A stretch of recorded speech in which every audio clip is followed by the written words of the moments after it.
Chapter 1 income tax taxation law for BCom 5th and 6th semester. इस chapter के अंदर हम पढ़ेंगे types of tax, history, how to calculate tax, casual income, और साथ में पर्सनस में क्या क्या आता है, इनकम में क्या क्या है, ये सब हम इसके अंदर पढ़ेंगे। फर्स्ट स्टार्ट करते हैं हम इसे टाइप्स ऑफ टैक्स। टैक्स दो प्रकार के हैं, direct taxes and indirect taxes. Direct tax वो होते हैं which are collected on the income और wealth of the tax payer, जो टैक्स पेयर डायरेक्टली सरकार को पे करता है। इनडायरेक्ट टैक्स वो टैक्स होते हैं जो paid on the purchase of goods and services. जब भी हम गुड्स कोई परचेज करते हैं या हम सर्विस कोई भी ले रहे हैं तो उसके ऊपर जीएसटी हम देते हैं, तो वो क्या है, एग्जाम्पल ऑफ इनडायरेक्ट टैक्स। ना अपना सिलेबस है इनकम टैक्स, अपने सिलेबस में इनकम टैक्स है। अभी इनकम टैक्स क्या है? इनकम टैक्स डायरेक्ट टैक्स है। इनकम टैक्स क्या है? डायरेक्ट टैक्स है, क्योंकि कोई भी पेयर है, टैक्स पेयर है, वो डायरेक्टली गवर्नमेंट को पे करता है। इसका सारा बर्डन जो इसका इम्पैक्ट है, इमीडिएट इफेक्ट है, वो टैक्स पेयर पे आएगा। और इसका जो सारा बर्डन है, फाइनल बर्डन, फाइनेंशियल जो बर्डन होगा, किसकी पॉकेट पे जाएगा? इसका टैक्स पेयर पे जाएगा। तो ये डायरेक्टली टैक्स पेयर से किसको देता है? सरकार को देता है। आगे, most important source of income of government. ये क्या है? सबसे मोस्ट इम्पोर्टेंट सोर्स है इनकम, किसके? गवर्नमेंट के लिए। अब देखो, अपनी कंट्री क्या है? सोशलिस्टिक पैटर्न ऑफ सोसाइटी है अपनी इंडिया के अंदर। तो it is a duty of the government to maintain law and order. करती है अपनी गवर्नमेंट सारी लॉ एंड ऑर्डर बनाना, किसकी ड्यूटी है? गवर्नमेंट की है। तो गवर्नमेंट को पैसा तो चाहिएगा ना ये सब करने के लिए। तो किस किस कौन कौन से काम के लिए सरकार को पैसा चाहिए? To provide security from foreign attacks. हमारे यहाँ फॉरेन अटैक से बचाने के लिए तो हमें सिक्योरिटी प्रोवाइड की करवाई जाती है, ठीक है। सेकंड कहता है to bring welfare in the country. हमारी कंट्री में वेलफेयर हो, हेल्थ फैसिलिटीज़ हैं, एजुकेशन है, ट्रांसपोर्ट है, ये सारी फैसिलिटीज़ के लिए। थर्ड पॉइंट कहता है to reduce the gap between rich and poor. Rich और पुअर के बीच में गैप रिड्यूस हो।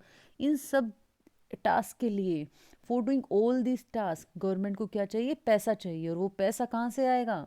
किस सोर्स से आएगा? वो इनकम टैक्स से आएगा, ठीक है। वो कौन देगा? टैक्स पेयर देगा। जो भी हम अर्न कर रहे हैं इनकम, चाहे वो सैलरी से है या बिजनेस से हमें इनकम हो रही है, या फिर हमें कैपिटल गेन हो रहा है, या फिर हमें कहीं किसी और सोर्स से इनकम हो रही है, उस इनकम के कुछ पार्ट हमें सरकार को एज एन टैक्स देना पड़ेगा। सरकार के लिए वो क्या है? इनकम है। और वो सरकार उस पैसे का क्या करेगी? सरकार उस पैसे से अपनी वेलफेयर, अपनी कंट्री के अंदर जो हम पीपल्स रह रहे हैं उनके वेलफेयर के ऊपर लगाएगी, उनको सिक्योरिटी प्रोवाइड करेगी। किससे? फॉरेन अटैक से। और साथ में थर्ड जो मेन इंपॉर्टेंट पॉइंट है वो क्या कह रहा है कि reduce the gap between rich and poor. जो रिच और पुअर के बीच में गैप को रिड्यूस करेगी। और इन सब टास्क को कंप्लीट करने के लिए क्या चाहिए? सरकार को पैसा चाहिए। पैसा कहाँ से आएगा? इनकम टैक्स से आएगा, ठीक है। अब now the point is who is liable to pay income tax. क्या हर एक पर्सन अपनी कंट्री में टैक्स पे करना पड़ेगा?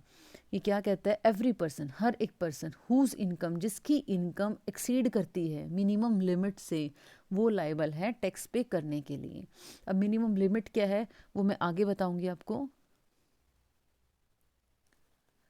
मिनिमम लिमिट में आगे बताऊंगी। अभी फर्स्ट हम करते हैं history of income tax. Income tax आया कहाँ से?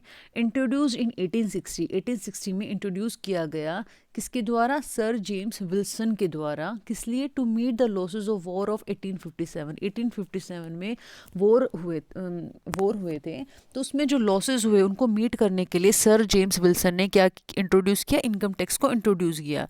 उसके बाद क्या हुआ? After that amendments were made. Time to time जैसे ईयर बीतते गए तो उसके अंदर अमेंडमेंट्स में चेंजेस करते रहे।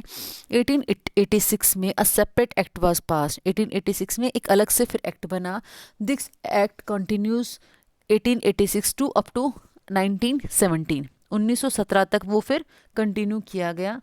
1918 में न्यू एक्ट वाज मेड। 1918 में नया एक्ट फिर से बनाया गया। 1922 में new act was made. Then 1922 का जो एक्ट था वो कॉम्प्लिकेटेड था बहुत, और गवर्नमेंट ने फिर कमेटीज़ बनाई। किस लिए? कि भाई इतना कॉम्प्लिकेटेड बन गया है एक्ट, इसको सिंप्लीफाई करो, ठीक है। उसकी रिपोर्ट देगी 1959 में। Finally income tax of 1961 was pass, came into effect. कब हुआ वो? 1 अप्रैल 1962 से। Act apply in whole India and Sikkim including Jammu and Kashmir. ठीक है, ये एक्ट हर जगह अप्लाई होता है। Now next point, features of income tax. अब इनकम टैक्स के फीचर्स क्या हैं? First one is annual charge. जो इनकम टैक्स है एनुअली पे करना पड़ता है। ठीक है, इनकम टैक्स हम एनुअली पे करेंगे। ऐसा नहीं कि एक महीने में हमें सैलरी मिली, हर मंथली हम उसको टैक्स पे करते रहेंगे। ठीक है, ऐसा नहीं कि मार्च में सैलरी मिल रही है फिर हम अप्रैल में टैक्स पे कर रहे हैं, मई में सैलरी मिल रही है हम जून में टैक्स पे कर रहे हैं। नहीं, इनकम टैक्स हमेशा एक एनुअल टैक्स होता है। पूरे साल की जो इनकम है उसके ऊपर हम टैक्स पे करते हैं। एवरी पर्सन हैज़ टू पे टैक्स एनुअली ऑन हिज और हर इनकम। हर एक पर्सन अपनी जितनी भी उसकी इनकम होगी उसके ऊपर उसे टैक्स पे करना पड़ता है। सेकंड पॉइंट आता है इनकम ऑफ प्रीवियस ईयर और टैक्स इन असेसमेंट ईयर। हमेशा टैक्स किस पर लगेगा? प्रीवियस ईयर की इनकम पर लगता है, पर उसका टैक्स कब पे करना है? असेसमेंट ईयर में, and at the rate of assessment year. Assessment year जो करंट ईयर चल रहा होता है उस ईयर में जो इनकम टैक्स के रेट्स हैं वो हमें वो उन रेट से हमें टैक्स पे करना पड़ता है। अब मैं आगे बताऊंगी प्रीवियस ईयर और असेसमेंट ईयर का मीनिंग। वैसे प्रीवियस ईयर होता है जो हमने जिस ईयर हमने इनकम अर्न की। ठीक है, जिस ईयर हमने इनकम अर्न की। अब ये क्या चल रहा है? ये 2021 चल रहा है। 2021 असेसमेंट ईयर है। 1920 में जितने भी इनकम अर्न की उसका टैक्स पे करना पड़ेगा कब? 2021 में। ठीक है, 2020-21 में। तो 2020-21 क्या असेसमेंट ईयर है, और जिस ईयर हम इनकम अर्न करेंगे वो क्या प्रीवियस ईयर है। Third point is finance act. First of all budgets बनते हैं।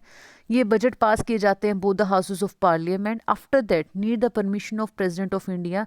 जो हाउसेज पार्लियामेंट में ये पास हो गए उसके बाद प्रेसिडेंट ऑफ इंडिया की परमिशन चाहिए होती है, उसके बाद फाइनेंस एक्ट बनता है। Fourth point, income tax is charge on every person whether male whether female और whether a company.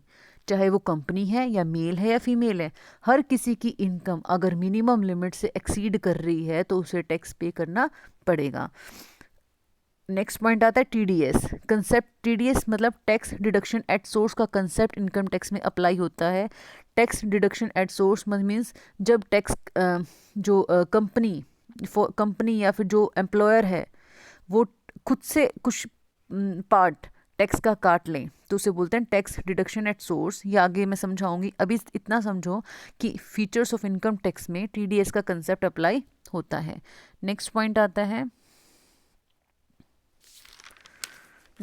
Charge on total income. जो इनकम टैक्स है हमेशा टोटल इनकम पे चार्ज किया जाएगा। ऐसा नहीं कि सिर्फ आप फॉर एग्जांपल आप एक गवर्नमेंट एम्प्लॉई और सैलरी अर्न कर रहे हैं तो सिर्फ और सिर्फ उस सैलरी के ऊपर टैक्स पे करना है। नहीं, इनकम टैक्स टोटल इनकम पे चार्ज किया जाता है। अब वो टोटल इनकम क्या है? टोटल इनकम को हमने 5 हेड्स में डिवाइड किया है। 5 हेड्स क्या है? First one is income from salaries, जब हमें सैलरी मिल रही है।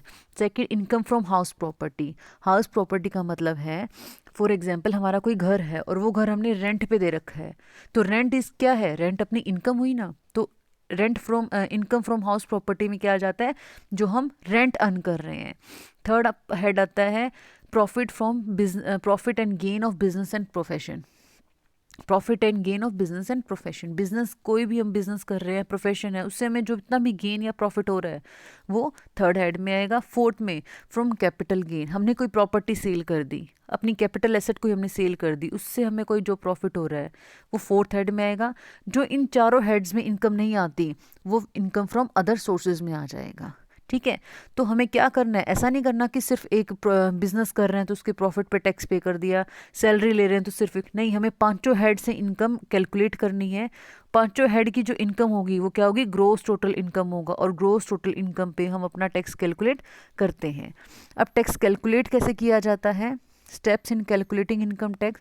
First of all income is calculated from each head. हर एक हेड से, जो मैंने अभी पीछे बताए थे, हर एक हेड से हम इनकम कैलकुलेट करेंगे। Income from salary, from house property, from business and profession, from capital gain and from other sources. पांचों हेड से हम इनकम को कैलकुलेट करेंगे सबसे फर्स्ट स्टेप में।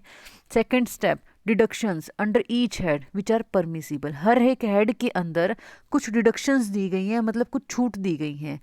लाइक हमने फर्स्ट हेड है सैलरी इनकम, ठीक है, इनकम फ्रॉम सैलरी निकाला। फॉर एग्जांपल किसी की सैलरी 20,000 है तो 20,000 हमने इनकम फ्रॉम सैलरी लिखा, उसमें से हम देखेंगे कितनी हमें छूट मिल रही है, ठीक है। तो उस जितनी भी हमें छूट मिल रही है हम उसको माइनस कर देंगे। डिडक्शंस जितनी भी हमें मिलेंगी हर एक पर्टिकुलर हेड के अंडर हम उसे माइनस करते जाएंगे। सेकंड हेड है हाउस प्रॉपर्टी, तो हाउस प्रॉपर्टी के नीचे मैंने -D लिखा है, मतलब जितनी हाउस प्रॉपर्टी के अंदर में डिडक्शन मिलेगी हम उसे माइनस कर देंगे। थर्ड हेड है बिजनेस एंड प्रोफेशन, तो मतलब बिजनेस एंड प्रोफेशन में जितनी भी हमें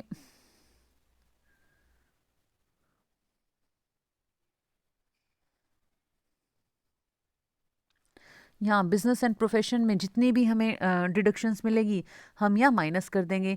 फोर्थ पॉइंट आता है कैपिटल गेन, कैपिटल गेन में जितनी भी डिडक्शन होंगी वो माइनस करेंगे। लास्ट क्या है, फिफ्थ हेड है अदर सोर्सेज, अदर सोर्सेज में जो भी डिडक्शन मिलेंगी हम उसे माइनस कर देंगे। तो नीचे सबके नीचे क्या आ गया, AI का मतलब है असेसिबल इनकम, ठीक है। इन पांचों असेसिबल इनकम को जब हम ऐड करेंगे तो क्या आ जाएगा, ग्रोस टोटल इनकम, क्या आ जाएगा, ग्रोस टोटल इनकम। फिर इस ग्रोस टोटल इनकम में से हम कुछ डिडक्शंस माइनस करेंगे। वो डिडक्शन किसके अंदर अंडर आती है, अंडर सेक्शन US का मतलब है अंडर सेक्शन 80C से 80U तक डिडक्शंस आएंगी। ग्रोस टोटल इनकम में से हम इसको माइनस कर देंगे तो क्या आ जाएगा, टोटल इनकम। टोटल इनकम, इस टोटल इनकम के ऊपर हमेशा हम अपना टैक्स कैलकुलेट करते हैं। Tax is calculated on total income. अब देखो जो ग्रोस टैक्स आएगा उसमें से हम कुछ रिबेट मतलब छूट मिलती हैं, ये आगे बताऊंगी कितनी छूट मिलेगी। रिबेट्स मिलती हैं अंडर सेक्शन 87A, हम उसे माइनस करेंगे ग्रोस टैक्स में से, फिर अपना क्या आ जाएगा, नेट टैक्स आ जाएगा, ठीक है। ऐड क्या करते हैं हम, सरचार्ज करते हैं, और सरचार्ज कितना परसेंटेज ऐड करते हैं, 10% एंड 15%। 10% किस केस में, इफ टोटल इनकम एक्सीड करती है 50 लाख, अगर किसी पर्सन की इनकम 50 लाख से ज़्यादा एक्सीड करती है पर 1 करोड़ से कम है और 50 लाख से ज़्यादा है, तभी हम उसके ऊपर सरचार्ज लगाएंगे। अगर किसी की इनकम अगर किसी की इनकम 1 करोड़ से ज़्यादा एक्सीड कर जाती है तो हम सरचार्ज कितना लगाएंगे, 15%। और ये लगाने के बाद हम क्या लगाते हैं, एजुकेशन सेस लगाते हैं। एजुकेशन सेस कितना है, 4% है, ठीक है। टैक्स हमेशा पे किया जाता है असेसमेंट ईयर के लिए, असेसमेंट ईयर में, सॉरी।